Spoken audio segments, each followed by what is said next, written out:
एक बार फिर से स्वागत है आप सभी का हमारे YouTube channel world of Hindi पर। मैं संजय सर।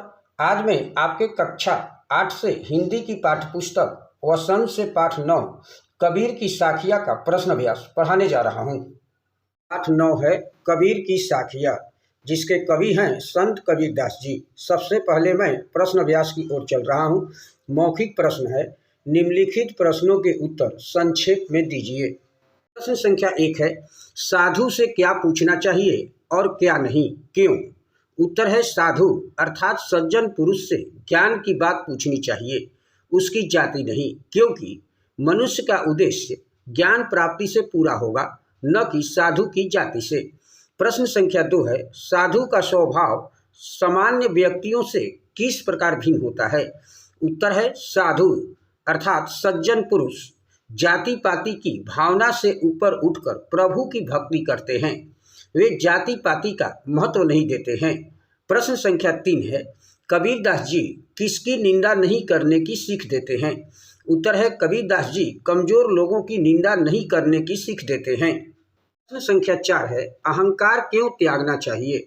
उत्तर है जो व्यक्ति अहंकार त्याग देता है उस पर सभी का प्यार और सम्मान का भाव जागृत हो जाता है। प्रश्न संख्या 5 है, कबीर जी की साखियों से हमें क्या शिक्षा मिलती है? उत्तर है यूं तो कबीर जी की साखियों से हमें शिक्षा मिलती है कि सभी मनुष्य एक बराबर है और हमें सबसे प्रेम करना चाहिए, हमें ज्ञान का महत्व समझना चाहिए, आडंबरों को छोड़कर मनुष्यता पर ध्यान देना चाहिए, सभी धर्मों का आदर करना चाहिए और सबसे प्रेम करना चाहिए। पाठ से प्रश्न है। प्रश्न संख्या 1, तलवार का महत्व होता है, म्यान का नहीं। उक्त उदाहरण से कबीर क्या कहना चाहते हैं, स्पष्ट कीजिए।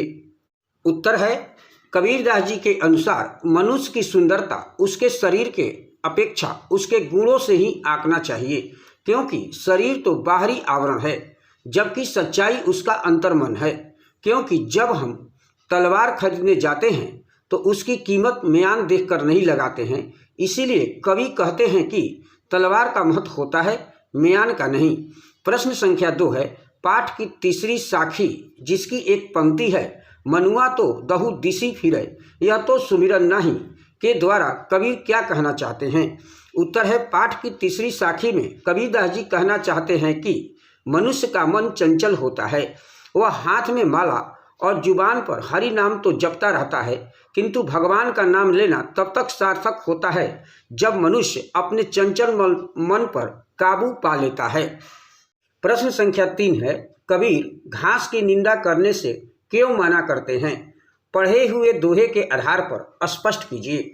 उत्तर है कबीरदास जी छोटे को कमजोर समझकर उसकी उपेक्षा करने से मना करते हैं। मनुष्य को घास को पैरों के नीचे रौंदने वाली वस्तु समझकर उसे कमजोर नहीं मानना चाहिए, अर्थात हमें छोटा समझकर किसी पर अत्याचार नहीं करना चाहिए, क्योंकि जब घास का एक तिनका भी आंख में चला जाता है तो वह बहुत कष्ट देता है। प्रश्न संख्या 4 है, मनुष्य के व्यवहार में ही दूसरों को विरोधी बना लेने वाले दोष होते हैं, यह भावार्थ किस दोहे से व्यक्त होता है? उत्तर है यह भावार्थ कबीरदास जी के अंतिम साखी में व्यक्त होता है, जैसे जग में बैरी कोई नहीं, जो मन शीतल होए या आपा को डारी दे, दया करे सब कोई। पाठ में जितने भी शब्दार्थ हैं और प्रश्न अभ्यास उसे अच्छे तरीके से अपने कार्य पुस्तिका पर लिख लीजिएगा और उसे याद करते रहेगा। Thank you. मैं संजय सर।